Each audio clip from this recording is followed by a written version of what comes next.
जय श्री कृष्णा। कान्हा और राधा के प्यारे भक्तों को सभी का स्वागत करती हूँ मैं पूजा कृष्णादासी।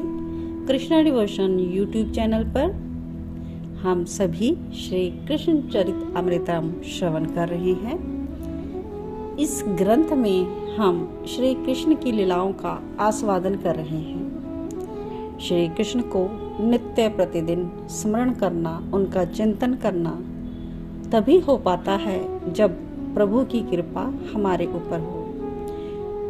कहते हैं ना, बिन भागा सत्संग न लपे। भाग के बिना सत्संग भी उपलब्ध नहीं होता। तो अगर हम श्री कृष्ण की लीला का स्मरण कर रहे हैं, उनकी कथा कह रहे हैं, तो यह सिर्फ और सिर्फ हरि की कृपा पर। और आप जो भी भक्त उनका कथा श्रवण कर रहे हैं, ये भी उनकी कृपा मात्र है। उनके कृपा के पात्र हैं आप सभी। और कृपा पात्र कौन नहीं होता, सभी होते हैं, लेकिन समय के अनुसार ही सभी चयनित किए जाते हैं प्रभु के द्वारा। तो जैसे जैसे प्रभु आपको अपने शरणागत स्वीकार करेंगे, वैसे वैसे आप तक यह कथा पहुंच जाएगी। और कृष्णा डिवोशन यूट्यूब चैनल पर प्ले लिस्ट में आपको श्री कृष्ण कथा के सभी पार्ट्स उपलब्ध हो जाएंगे। आप उनको डेली कंटिन्यू करके एक एक करके या दो या तीन जैसे भी आपको सुविधा हो, इनको श्रवण कर सकते हैं। मात्र 10-11 मिनट का ऑडियो वीडियो होता है, तो आप आसानी से प्रभु की कथा को स्मरण करें, प्रभु के बारे में ज़्यादा से ज़्यादा जानें और श्री कृष्ण की भक्ति के मार्ग पर आगे बढ़े। कृष्णा भक्ति करना और करवाना ही मेरा मोटिव है, और जन जन तक पहुंचाना, स्प्रेड करना कृष्णा भक्ति को मेरा यही कार्य है। और यह सब हरि ही कर रहे हैं। हरि ही करे, हरि ही करावे। मेरा तो मुझ में कुछ भी नहीं है। जो कुछ करते हैं कृष्ण ही करते हैं। मेरा आपकी कृपा से सब काम हो रहा है। करते हो तुम कन्हैया, करते हो तुम कन्हैया, मेरा नाम हो रहा है। तो इसी के साथ हम श्रवण करते हैं आज का भाग 189। और आज हम श्रवण करेंगे कंस के धोबी का वध। पिछले एपिसोड में हम श्रवण कर चुके हैं कि कृष्ण बलराम मथुरा गमन कर रहे हैं, मथुरा में भ्रमण कर रहे हैं। मथुरा की नगर की नागरियां उनको देख रही हैं और देख देख कर मोहित हो रही हैं और उन पर पुष्प की वृष्टि भी कर रही हैं। तो आज कंस के धोबी का वध, आइए इस लीला को श्रवण करते हैं। वे त्रिभुवन सुंदर भुवन मोहन मुस्कुराते हुए मथुरा के राजपथ से होकर नगर की ओर बढ़ते ही जा रहे हैं। मार्ग के दोनों ओर नर नारियों की भीड़ उमड़ पड़ी है इन दोनों बालकों को देखने के लिए। ब्राह्मण, क्षत्रिय, यादव, वैश्य सब खड़े हैं। ब्राह्मण आशीष देते हैं श्री कृष्ण बलराम को। यादव दही और माखन खाने का विशेष आग्रह करते हैं। तब ये नवनीत प्रिय माखन प्रिय कुछ अपना मुख जूठा करते हुए आगे बढ़ जाते हैं। वैश्य अपने प्रतिष्ठानों में बुलाते हैं। क्षत्रिय पूछते हैं, शस्त्र चलाना आता है या नहीं? कंस तुम लोगों को मार सकता है, सावधान रहना। ये बात सुनकर मुस्कुरा देते हैं श्री कृष्ण। कहते हैं, वे तो हमारे मामा जी हैं, काहे मारेंगे हमें?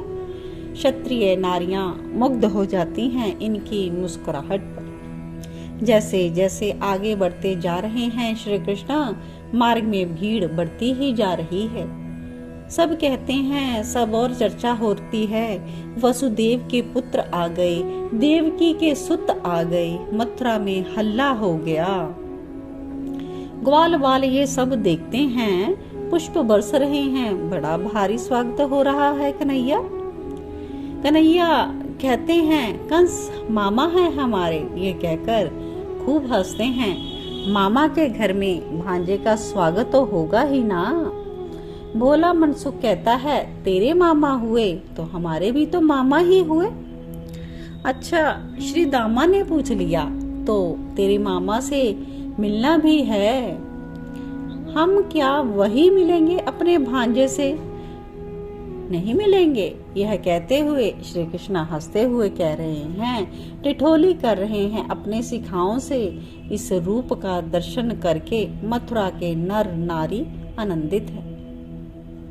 और तभी एक विशालकाय व्यक्ति, काले रंग का, मूछें ऐठी हुई, सिर पर सतरंगी पगड़ी बांधी, पोटरी कंधे में डाला चल रहा है। देखने पर ग्वाल बाल समझ गए कि ये धोबी है।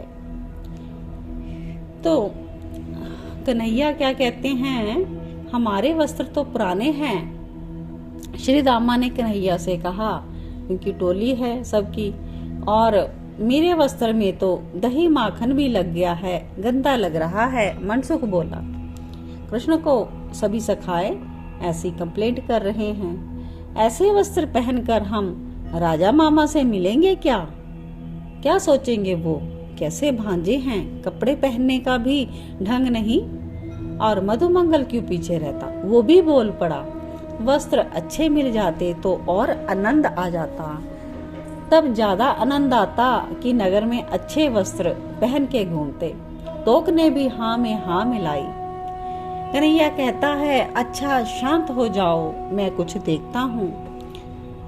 तो ऐसा कहा कृष्ण ने तो सभी प्रसन्नता से बोले, बोलो कृष्ण कन्हैया लाल की जय। सब ग्वाल बाल ही नहीं, मथुरा के नर नारी भी जोर से बोले, जय हो जय हो। तो वो जो काला सा पुरुष था, तो उसे अभिमान था, उसको अभिमान था कि मैं राजा कंस का धोबी हूँ। तो उसने अहंकार में ग्वालों से कहा, हटो यहाँ से, कहाँ से आ जाते हैं जंगली लोग। अहंकार के कारण उसने ग्वाल बालों को अपमानित कर दिया। हटो, कहाँ से आ जाते हैं जंगली लोग। श्री कृष्ण का ध्यान नहीं गया इस ओर, पर सखाओं को बहुत बुरा लगा। क्या करते, अपमान को पचा गए बेचारे। अरे ये है ना धोबी, इसके पास वस्त्र हैं, ये कहते हुए श्री कृष्ण उस धोबी के पास गए। वो तो पहले ही क्रोध में था, पर श्री कृष्ण उसके पास जाकर बड़े प्रेम से बोले, मामा जी हमें वस्त्र दे दो, क्योंकि हमें अपने मामा कंस से मिलने जाना है, दे दो वस्त्र। मथुरा के नर नारी देख रहे हैं, धोबी से उलझ गए हैं श्री कृष्ण। ये धोबी तो दुष्ट है, ये अपने सामने किसी को कुछ नहीं मानता, दूसरा कंस है ये। नर नारियों में यही चर्चा हो रही थी। तो वो फिर से बोला, हट जंगली लोग, बाजरे की रोटी पोखरे का पानी पीने वालों का आज साहस तो देखो, राजा के वस्त्र पहनोगे। वैसे ही कुरूप था यह धोबी, ऊपर से क्रोध के कारण उसका कुरूप और भी बाहर आ गया। लाल आंखें दिखा रहा था वो, तर्जनी बार बार दिखाकर अपना रोष प्रकट कर रहा था। श्री कृष्णा उसे देखते रहे, बड़े शांत भाव से देखते रहे। श्री कृष्णा कुछ पहचानने की कोशिश कर रहे थे, और जब पहचाना तब क्रोध से आगे बढ़ते गए। उन मनोहर छवि के शाम पर क्रोध अद्भुत लग रहा था। वो आगे बढ़ते गए और सबके देखते देखते एक थप्पड़ जोर से धोबी को मारा। वो थप्पड़ इतना तेज था कि उसका सिर ही धड़ से अलग होकर दूर जा गिरा। और विदुर जी सवाल कर रहे हैं उद्धव से, हे उद्धव, क्या पहचानने की कोशिश कर रहे थे श्री कृष्ण, और क्या धोबी को बाद में पहचान लिया? धोबी कौन था? हे उद्धव, मैं जानना चाहता हूँ, मुझे बताओ। उद्धव जी कहते हैं, ये धोबी और कहीं कोई नहीं था, राम अवतार का ही धोबी था, जिसने श्री राम वल्लभा श्री सीता जी के बारे में बहुत गलत बोला था। उस समय मर्यादा पूर्ण अवतार में थे श्री रघुनाथ जी, पर ये श्री कृष्ण अवतार हैं। यहाँ तो लीला पुरुषोत्तम बने हैं। इसलिए वध करते समय श्री कृष्ण ने धोबी को श्री रघुनाथ जी का ही रूप दिखाया था।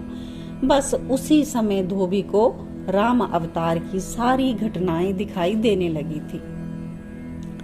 हे रजक, तुझे क्या लगता है राम अवतार की तरह इस अवतार में भी मैं तेरी हर बात सह लूंगा? सुन, वो राम अवतार था, पर ये कृष्ण अवतार है, छोड़ूंगा नहीं तुझे। ये कहते हुए श्री कृष्ण ने धोबी का वध ही कर दिया। उद्धव आगे कहते हैं कि मथुरा में हर्षो उल्लास आरंभ हो गया। नर नारियों ने श्री कृष्ण का खुलकर साथ देना स्वीकार कर लिया और करतल ध्वनि से श्री कृष्ण का सबने अभिवादन किया। ग्वाल सखा आपस में हंस रहे हैं। ये मथुरावासी हमारे कन्हैया को कुछ नहीं जानते। बेचारे, धोबी को मार दिया तो ताली बजा रहे हैं। अरे, हमारे कन्हैया ने तो अगासुर, केशी, बकासुर कैसे कैसों को मार गिराया है, और ये क्या है? तो आज पूरे मथुरा में चर्चा के केंद्र में है श्री कृष्ण। हाँ, श्री कृष्ण सब और जय जयकार हो रही है श्री कृष्ण की। और मथुरावासी इन दोनों भाइयों की रूप लावण्यता को देख देख के मधुर मुस्कुरा रहे हैं और बहुत ही प्रसन्न हैं अंदर से और आश्चर्यचकित भी हैं। तो आज के लिए इतना ही।